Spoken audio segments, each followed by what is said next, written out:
خدا اور رسول کو گواہ بنا کر نکاح کرنا، کیا اس سے نکاح منعقد ہو جاتا ہے؟ چنانچہ اگر مرد و عورت نے تنہائی میں محض اللہ اور اس کے رسول کو گواہ بنا کر ایجاب و قبول کر لیا کہ میں نے اللہ کو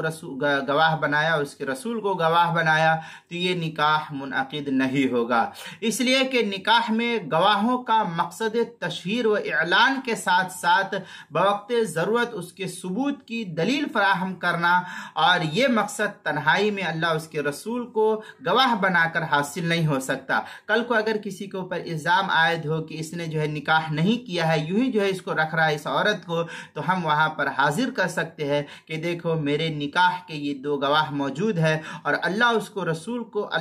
رسول کو گواہ بنانے کی صورت میں یہ تشہیر نہیں ہو سکتی، اس لیے اللہ اس کے رسول کو گواہ بنانا، یہ اس سے نکاح منعقد نہیں ہوگا۔ چنانچہ خلاصۃ الفتاوی میں ہے زوجہ امرأ بشہادہ اللہ و رسولہ لا ينعقد، یہ خلاصۃ الفتاوی کی عبارت ہے، دوسری جلد صفحہ نمبر 15، در مختار مع شامی جو زکریا بک ڈپو دیوبند کا ہندی نسخہ ہے، اس کی چوتھی جلد صفحہ 99، فتاوی تاتار خانیہ جو زکریا بک ڈپو دیوبند کا ہندی نسخہ ہے، اس کی چوتھی جلد صفحہ 38، مسئلہ نمبر 5460۔ اسی طریقے سے فتاوی شام میں مزید ہے تزوج امرأ بشہادت اللہ و رسول لم یجوز بل قیل یکفر کے الفاظ جو ہے فتاوی شامی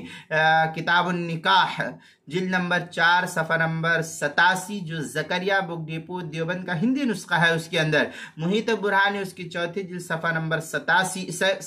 37